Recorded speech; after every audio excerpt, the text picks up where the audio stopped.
अभिनंदन अपार। बहुत बहुत स्वागत है दोस्तों आपका मेरे इस फेसबुक कम यूट्यूब चैनल आज़ादी की कहानी के 40वें एपिसोड में।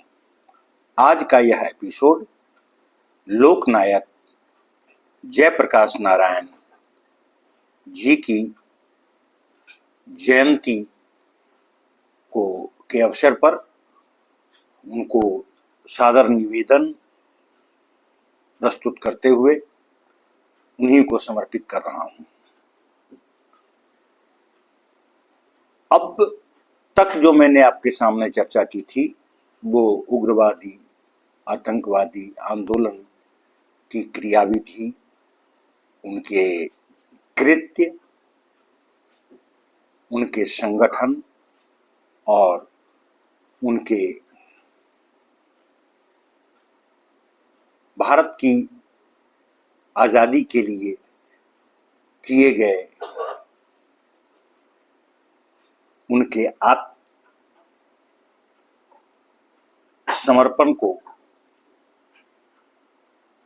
समर्पित था। अब हम आपको उग्रवादी आंदोलन के प्रति अभिव्यक्त प्रतिक्रियाओं का अध्ययन आपके सामने प्रस्तुत करने जा रहा हूं। बिहार में उग्रवादी आंदोलन अगस्त क्रांति एवं आजाद दस्ता के क्रांतिकारियों के द्वारा संचालित किया गया था, जिसका मुख्य लक्ष्य अंग्रेज शासन को निर्मूल कर ब्रिटिश साम्राज्यवाद एवं उपनिवेशवाद को निःशक्त कर दिया जाना था, जिससे जनसाधारण को सामाजिक एवं आर्थिक शोषण से मुक्ति मिल सके। ये आजाद दस्ता लोकनायक जयप्रकाश नारायण की वैचारिक और उनके आंदोलन के प्रति समर्पण का परिचायक थी। अंग्रेजी शासन से संबद्ध पदाधिकारी एवं पुलिस भारत के अन्य प्रदेशों के समान ही बिहार की जनता पर भी भयंकर अत्याचार कर रही थी, जिसको समाप्त करना क्रांतिकारियों का अभिष्ट था।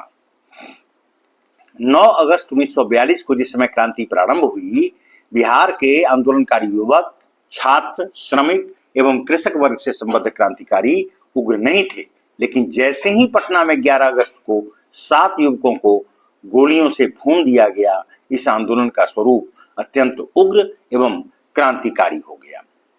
आजाद दस्ता के गठन के उपरांत जब उसके क्रांतिकारी सैनिकों ने अस्त्र शस्त्र का व्यवहार प्रारंभ किया, तो इस आंदोलन ने सशस्त्र क्रांति का स्वरूप धारण कर लिया। अगस्त क्रांति के अवसर पर क्रांतिकारी अंग्रेज शासकों एवं पुलिस दल से उनके द्वारा किए जा रहे शोषण, अत्याचार एवं अपमान का प्रतिशोध लेना चाहते थे। क्रांतिकारियों की प्रतिक्रिया सामाजिक एवं आर्थिक दोनों प्रकृति की थी। क्रांतिकारियों द्वारा किए गए तोड़फोड़ के कार्यों का अंग्रेज शासक एवं पुलिस दल के सदस्य भी प्रतिशोध लेना चाहते थे।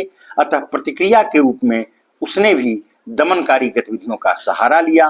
इस तरह यह स्पष्ट होता है कि 1942 से 1945 तक एक तरफ उग्रवादी क्रांतिकारी अंग्रेजों से प्रतिशोध लेने के लिए प्रतिक्रिया व्यक्त कर रहे थे, तो दूसरी ओर अंग्रेज पदाधिकारी एवं पुलिस दल के लोग भी उनसे प्रतिशोध लेने के लिए दमनकारी प्रतिक्रिया व्यक्त कर रहे थे। इस प्रकार दोनों ही पक्ष प्रतिक्रियावादी हो गए थे। संपूर्ण बिहार दमन की प्रतिक्रिया का शिकार था। दमन की प्रतिक्रिया से बिहार के विभिन्न सामाजिक एवं आर्थिक वर्ग के सभी लोग किसी न किसी रूप में संबद्ध अवश्य थे। इनमें से कुछ अधिक उग्र थे तो कुछ कम। अध्ययन और विश्लेषण इस बात को प्रमाणित करते हैं कि बिहार के सभी क्षेत्रों में 1942 से 1945 तक दमन की प्रतिक्रिया निरंतर चलती रही थी। अक्टूबर 1942 के आते आते संपूर्ण बिहार में उग्रवादियों का आतंक व्याप्त हो गया था। क्रांतिकारियों की गतिविधियों से अंग्रेज शासक भयभीत हो गए थे।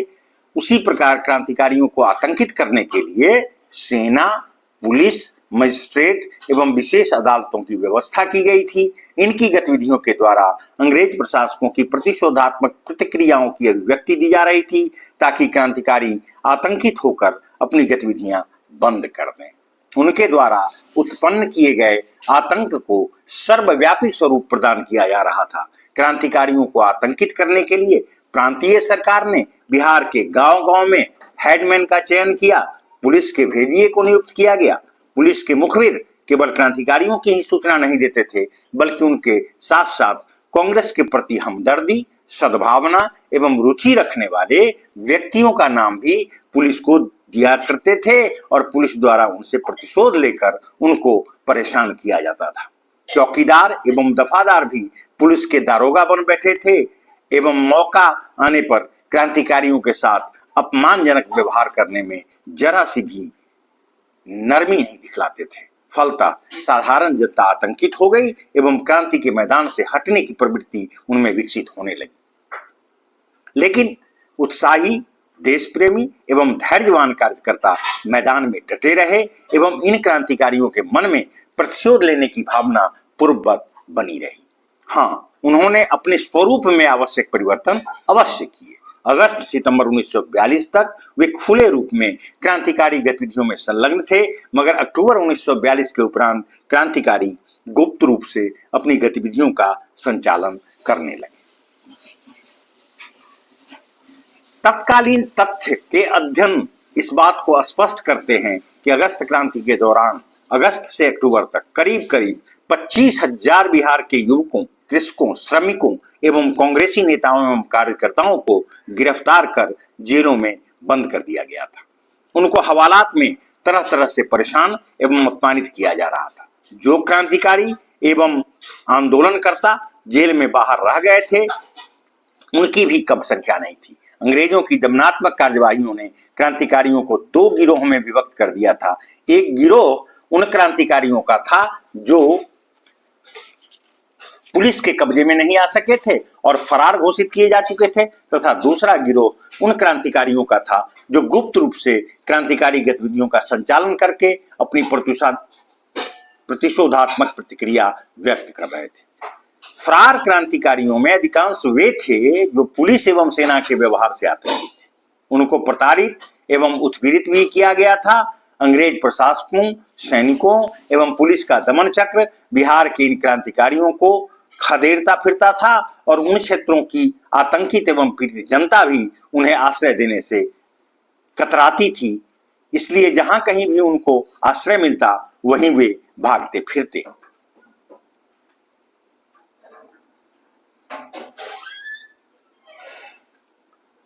कुछ क्रांतिकारी अपने जिला अथवा प्रांत में ही जहां तहां छिप गए तो कुछ पश्चिमी प्रांत की ओर भागे। कुछ क्रांतिकारी पूर्व की ओर अवस्थित प्रांतों में भाग गए तो अनेक क्रांतिकारियों ने नेपाल में जाकर शरण ली। इन क्रांतिकारियों का उद्देश्य था दमनकारी कानून से अपने आप को सुरक्षित रखना तथा उसकी अवहेलना करना। अक्टूबर 1942 के उपरांत अंग्रेज शासक ही दमनकारी बन गए थे एवं क्रांतिकारियों से प्रतिशोध लेकर अपनी प्रतिक्रिया व्यक्त कर रहे थे। उनके द्वारा अनेक एजेंट नियुक्त किए गए थे जो जनसाधारण के बीच गलत सूचना प्रसारित कर रहे थे। उन एजेंटों के द्वारा बिहार के गांव-गांव में यह अफवाह फैलाई जा रही थी कि अमुक अमुक व्यक्ति के नाम गिरफ्तारी का वारंट है। इतना ही नहीं, उन लोगों ने यह भी अफवाह फैलाई कि अमुक अमुक क्रांतिकारी के नाम से शूटिंग वारंट है।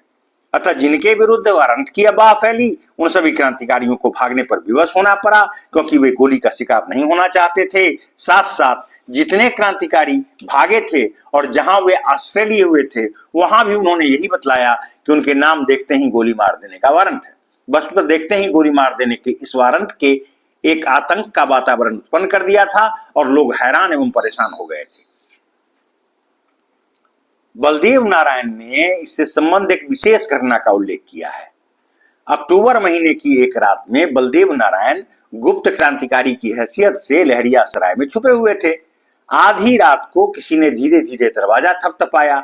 दरवाजा तुरंत खोला गया एवं जयनगर के प्रसिद्ध क्रांतिकारी अयोध्या प्रसाद सिंह ने दबे पांव भीतर प्रवेश कर कहा कि उन पर शूटिंग वारंट है। इसके संबंध में बड़े बड़े कांग्रेसी वकीलों से राय ली गई, पुराने कार्यकर्ताओं से बातचीत की गई। उनके मतानुसार यह स्पष्ट हो गया कि शूटिंग वारंट सही है। बस तो शूटिंग वारंट ने क्रांतिकारियों के दिल में आतंक उत्पन्न कर दिया था।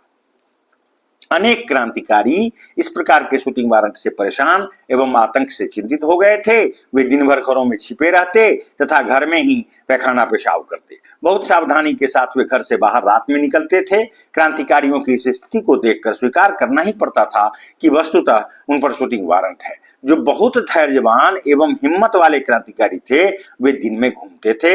वे अपनी प्रतिक्रिया अंग्रेजों पर थोपना चाहते थे। अंग्रेजों की प्रतिक्रिया से वे प्रभावित तो होते थे, परंतु आतंकित नहीं होते थे।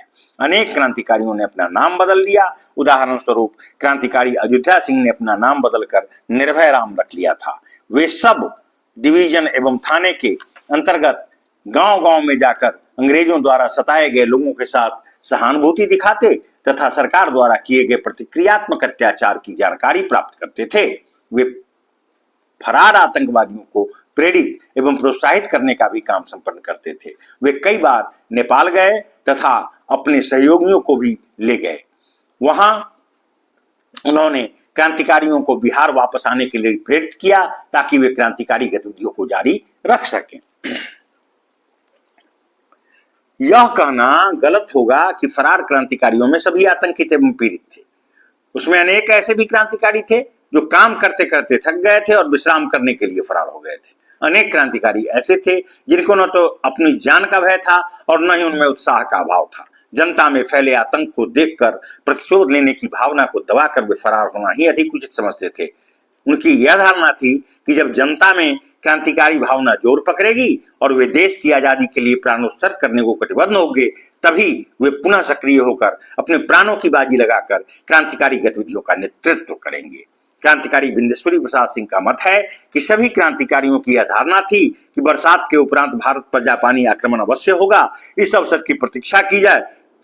जो ही जापानी आक्रमण होगा, क्यों ही क्रांतिकारी तोड़फोड़ का काम तीव्र गति से प्रारंभ कर देंगे। इससे अंग्रेजों को एक साथ दो मोर्चों पर शक्ति लगानी पड़ेगी। इस परिस्थिति में प्रतिशोध भी लिया जा सकता है। अंग्रेजों को बाध्य भी किया जा सकता है कि वे गांधी जी को रिहा कर कांग्रेस के शर्तों को स्वीकार करें। अंग्रेजों के नहीं झुकने पर भी हम लोग इन दोनों युद्धसु राष्ट्रों के भारत भूमि में लड़ते रहने से उत्पन्न अराजकता की स्थिति में ऐसा दल संगठित करेंगे जो विजेता के पांव यहां नहीं जमने देगा और उसे बाध्य होकर भारतीय नेताओं से संधि करनी पड़ेगी। क्रांतिकारियों का नेपाल प्रवास उनकी कायरता का परिचायक नहीं था, वस्तुतः वे अवसर की तलाश में थे ताकि समय पर क्रांतिकारी प्रतिक्रिया व्यक्त की जा सके। बिंदेश्वरी सिंह सदृश क्रांतिकारियों की प्रतिक्रियात्मक प्रवृत्ति को गलत मानना उचित नहीं होगा, लेकिन इस तथ्य से भी इनकार नहीं किया जा सकता है कि फरारों को लेकर क्रांतिकारियों में जो गलतफहमी उत्पन्न हुई, जनसाधारण के बीच भ्रांत धारणा फैली तथा जिससे प्रतिशोध की गतिविधि का शिथिल पड़ गई, उसके लिए वस्तुतः फरार क्रांतिकारी ही दोषी थे। बिना किसी निर्धारित योजना के वे भाग गए थे। उन्होंने न तो अपने सहयोगियों से सलाह मशवरा किया और न ही उनको सूचित करने का प्रयास किया था। फिर जहां वे भागे थे वहां वे इस तरह अंतर्लीन हो गए कि जो कोई थोड़ा बहुत खतरा उठाकर लुके छिपे जनता के बीच काम करने वाले थे, उनको लाख कोशिश करने पर भी यह पता नहीं लग पाता था कि कौन फरार क्रांतिकारी कहां और क्या कर रहे हैं। फौज, मजिस्ट्रेट, पुलिस एवं विशेष अदालतों को इन फरार क्रांतिकारियों की रीति नीति से भी आतंक फैलाने में काफी सहायता मिलती थी। प्रतिशोध की प्रक्रिया से वे अपनी प्रतिक्रिया व्यक्त करने में संलग्न थे। बिहार के क्रांतिकारी प्रतिक्रिया व्यक्त करने के लिए आतंक फैलाना चाहते थे। यहाँ के क्रांतिकारियों को नेपाल से बहुत उम्मीद थी। ज्यों-ज्यों प्रांत की स्थिति बिगड़ती गई, त्यों-त्यों क्रांतिकारियों को वहां के प्रति आकर्षण बढ़ता गया, क्योंकि वे समझते थे कि वहां पर रहकर वे उचित समय पर प्रतिशोध ले सकते थे। कुछ मंचलों का कहना था कि नेपाल में क्रांतिकारियों को बगावत एवं उग्रवादी आतंकवादी गतिविधियों के लिए प्रशिक्षित किया जा रहा था। ऐसा भी विश्वास प्रकट किया जाता था कि नेपाल भी अंग्रेजी शासन के प्रतिकूल प्रतिक्रिया व्यक्त करना चाहता था, जिसके लिए वहां क्रांतिकारी गतिविधियों को प्रोत्साहन दिया जा रहा था। क्रांतिकारियों का विचार था कि नेपाल सरकार फरार क्रांतिकारियों को शरण दे रही थी तथा उनको सुरक्षित रखने का समुचित प्रबंध करती थी, लेकिन क्रांतिकारी बिंदेश्वरी प्रसाद सिंह के विचारों से यह स्पष्ट होता है कि ऐसी कोई बात नहीं थी। एक उदाहरण द्वारा इस तथ्य को स्पष्ट किया जा सकता है। क्रांतिकारी रामवरण सिंह के परिवार के सभी सदस्य इस क्रांति से संबद्ध हो गए थे। पुलिस की दमनात्मक कार्यवाहियों से बचने हेतु सभी नेपाल में जाकर रह रहे थे। उनके परिवार के सभी सदस्यों को नेपाल सरकार द्वारा ही गिरफ्तार कर लिया गया। इस संबंध में स्वयं रामवरण सिंह लिखते हैं कि जलेश्वर के प्रधान राम शमशेर सिंह ने उनसे कहा कि आप इस तरह रहें कि ब्रिटिश सीआईडी को भी आपका पता नहीं लगे। उन्होंने हर परेशानी के अवसर पर समुचित सहायता करने और सुरक्षा की व्यवस्था करने का आश्वासन दिया, मगर उनको बिना ब्रिटिश प्रशासन के शिनाख्त के नेपाल सरकार द्वारा पकड़कर जब राम शमशेर सिंह के पास ही ले जाया गया तो रामवरण सिंह ने शमशेर सिंह को उनके द्वारा दिए गए वचन की याद दिलाई। शमशेर सिंह ने कहा कि उस समय आप लोगों पर वारंट नहीं था, इसलिए आप लोगों को फंसा कर रखना चाहता था और अब वारंट आ जाने पर आपको गिरफ्तार कर लिया गया है। वस्तुतः वे नहीं चाहते थे कि क्रांतिकारी ब्रिटिश सरकार से प्रतिशोध ले सकें तथा प्रतिक्रिया व्यक्त कर सकें। 1942 की क्रांति से बिहार में जो स्थिति उत्पन्न हो गई थी उससे वे घबरा गए थे। अपने आप को प्रतिशोध की आग से सुरक्षित रखने हेतु उन्होंने काठमांडू पुलिस के 61 सिपाहियों के एक जत्था को अपने पास बुलाकर रख लिया था।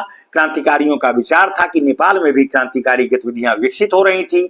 ऐसा समझा जाता था कि समय आने पर वे लोग क्रांतिकारियों की मदद देंगे ताकि वे प्रतिक्रियात्मक प्रतिशोध ले सकें, परंतु वास्तविकता यह नहीं थी। आरंभ में नेपाल के अफसरों ने क्रांतिकारियों के कुछ सहानुभूति अवश्य दिखलाई थी, लेकिन उनसे भी प्रतिशोध लिया गया और उन्हें तरह तरह से परेशान किया गया। उनकी नौकरियां छीन ली गईं, उन्हें सजा दी गई और उन पर जुर्माना लगाया गया। वस्तुतः नेपाल सरकार की नीति क्रांतिकारियों के साथ सहानुभूतिपूर्ण नहीं थी। वह चाहती थी कि ब्रिटिश सरकार को अवसर प्रदान किया जाए कि वह क्रांतिकारियों से प्रतिशोध ले सकें। नेपाल सरकार सहानुभूति रखने वालों के साथ भी प्रतिशोध लेना चाहती थी। गुप्त उग्रवादी क्रांतिकारी भी कानून की नजर में फरार ही माने जाते थे, लेकिन वे जनता की पहुंच से बाहर नहीं थे। अपना कार्यक्षेत्र, निवास स्थान और नाम परिवर्तन कर वे पीड़ित, शोषित, भयभीत एवं आतंकी जनता के से संपर्क स्थापित करते थे एवं क्रांति की प्रगति से संबंधित तथ्यों से उनको अवगत कराते थे। वे पीड़ितों की धन जन से सहायता करने में भी पीछे नहीं रहते थे। उन सबों ने अपना संगठन भी बना लिया था। जिस थाने में जागृति की लहर फैल चुकी थी उस थाने में क्रांतिकारियों का अपना संगठन भी मौजूद था और जिला स्तर पर तो क्रांतिकारियों का संगठन बिहार के प्राय सभी स्थानों पर सक्रियता के साथ तो कार्यरत था ही। इन सबों के ऊपर प्रांतीय संगठन था जिसका काम भी ध्वजा प्रसाद साहू और श्री नथुनी सिंह संभाल रहे थे। परंतु उग्रवादी क्रांतिकारियों के बीच विचार वैभिन्नता बढ़ती ही जा रही थी, जिसके परिणाम स्वरूप प्रतिक्रियात्मक गतिविधियों की तीव्रता एवं सक्रियता में कमी आ रही थी। उनका एक वर्ग कहता था कि अहिंसा को ध्रुवतारा मानकर ही आगे बढ़ना उचित होगा। जहां जहां जनाक्रोश खून खराबे में परिणत हुआ अथवा लूटमार के कार्यों में विशेष सक्रियता दिखी, वहां अंग्रेजों द्वारा प्रतिक्रियात्मक कार्यवाहियों के दौरान अधिक आतंक फैलाए गए थे। इसलिए इस वर्ग का कहना था कि कभी कोई कार्य अथवा प्रचार इस ढंग से नहीं करना चाहिए जो जनसाधारण को हिंसक कार्यों की ओर अग्रसर करे। सरकार की प्रतिक्रिया अहिंसात्मक होनी चाहिए, लेकिन यदि प्रतिक्रिया हिंसात्मक हो भी तो उसे धैर्यपूर्वक बर्दाश्त करना ही श्रेयस्कर है। यही सबसे प्रभावी तरीका है। इस वर्ग के लोग सशस्त्र क्रांति को अनुचित मानते थे, लेकिन वे तोड़फोड़ की नीति एवं गतिविधियों में विश्वास अवश्य करते थे। इसलिए डायनामाइट जैसी चीजों की खोज में इस वर्ग के लोग लगे रहते थे। इसके लिए वे काफी धन भी खर्च किया करते थे, पर डायनामाइट जैसी वस्तुओं का उपयोग इस वर्ग के लोग स्वयं नहीं, दूसरे वर्ग के लोग करते थे। यह वर्ग अहिंसा पर विश्वास नहीं करता था। अंग्रेजों के दमन की प्रतिक्रिया में उनका नारा था कि अहिंसात्मक गतिविधियों के से प्रतिशोध नहीं लिया जा सकता, अतः क्रांतिकारियों की हिंसात्मक प्रवृत्ति ही उचित एवं प्रभावकारी है। अतः इस वर्ग के लोग क्रांतिकारी गतिविधियों में आस्था रखते थे। प्रतिशोध लेने हेतु इस वर्ग के लोग अस्त्र शस्त्रों का संग्रह करने लगे। उनका विश्वास था कि सशस्त्र क्रांति करने का इससे अच्छा अवसर दुर्लभ था, लेकिन इन क्रांतिकारियों की विचारधारा अस्पष्ट थी। यही कारण था कि वे कोई ठोस योजना नहीं बना पाते थे। आज के एपिसोड में बस इतना ही। मेरे साथ बने रहने के लिए आप सभी श्रद्धालु दोस्तों का बहुत बहुत धन्यवाद। जय हिंद, जय भारत।